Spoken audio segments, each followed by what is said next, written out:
दोस्तों, एक बार एक शख्स की बहन फौत हो गई। जब वो उसे दफना कर वापस आया तो इस शख्स को याद आया कि मेरा बटवा तो कब्र के अंदर गिर गया था। तो वो शख्स अपने बहन की कब्र पर आया और उसको खोदना शुरू कर दिया ताकि अपना बटवा कब्र के अंदर से निकाले।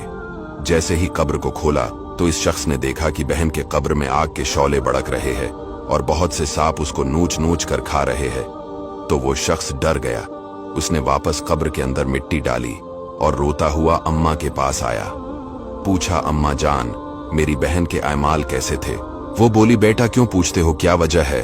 तो बेटे ने कहा, अम्मा जान, अपनी बहन की कब्र में आग के शौले भड़कते हुए देखे हैं। ये सुनकर मां रोने लगी और कहा, अफसोस, तेरी बहन नमाज तो पढ़ती थी मगर नमाज में सस्ती करती थी और नमाज के औकात गुजार कर पढ़ा करती थी, यानी नमाज कज़ा करके पढ़ा करती थी।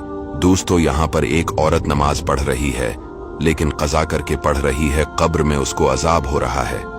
इन लोगों का क्या अंजाम होगा जो नमाज ही नहीं पढ़ते। हमें भी पांचों नमाजें शौक के साथ मस्जिद में बाजमात अदा करनी चाहिए और नमाज में हरगिज हरगिज सस्ती नहीं करनी चाहिए। दोस्तों, जहन्नम में एक वादी है जिसका नाम गई है, जिसकी गर्मी और गहराई सबसे ज्यादा है। इसमें एक कनवा है जिसका नाम हब है।